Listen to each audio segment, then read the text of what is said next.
Oh. How do I get rid of these?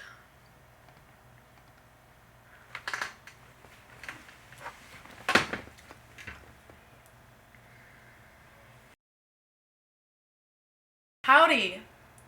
Welcome back. Welcome back.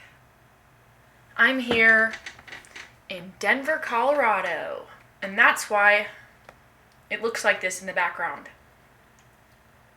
So if I'm doing any sort of video indoors, it's probably gonna look like this for the next little bit here.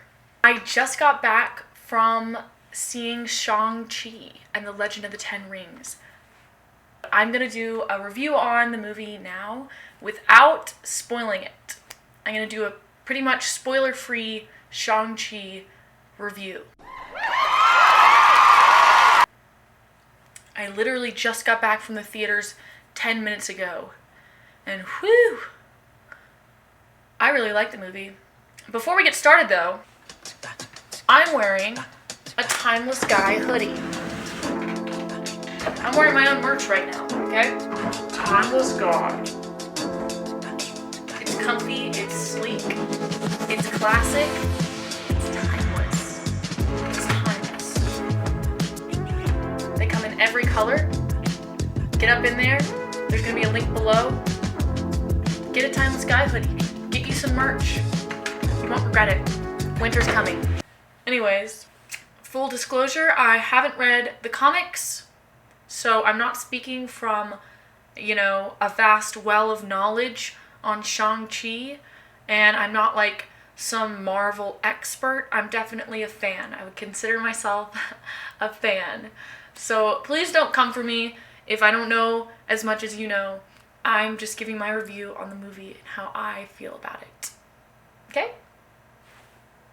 That being said, if you have anything that you want to say in the comments that you think might be interesting to me or other people that are watching this video and reading the comments, then go ahead and say that, because I love learning new things, especially about Marvel and these movies, because I like these movies. So feel free to do that. Shang-Chi for me was the best Marvel movie I've seen in so long, and maybe it's because I haven't been to the theaters in forever, and this is like the first movie I've seen in theaters in I don't even know when, but the movie blew me away. I think every bit of hype that I've seen about it online so far is well deserved.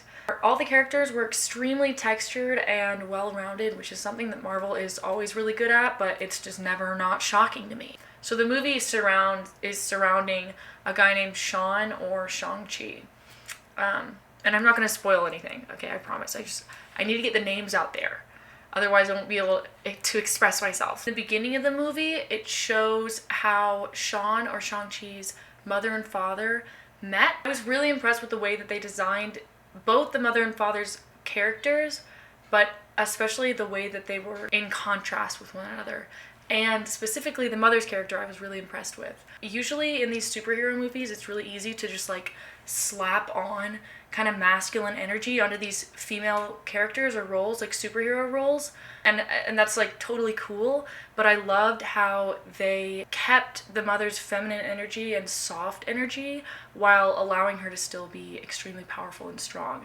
I feel like that's super rare. I don't want to seem cliche by saying this, and I definitely run the risk of doing that, but the way that Shang-Chi had to utilize both characteristics of his mother and father, and the way that they contrasted, reminded me a lot of the yin and the yang. The concept of dualism, describing how contrary or opposite forces might end up being complementary to one another.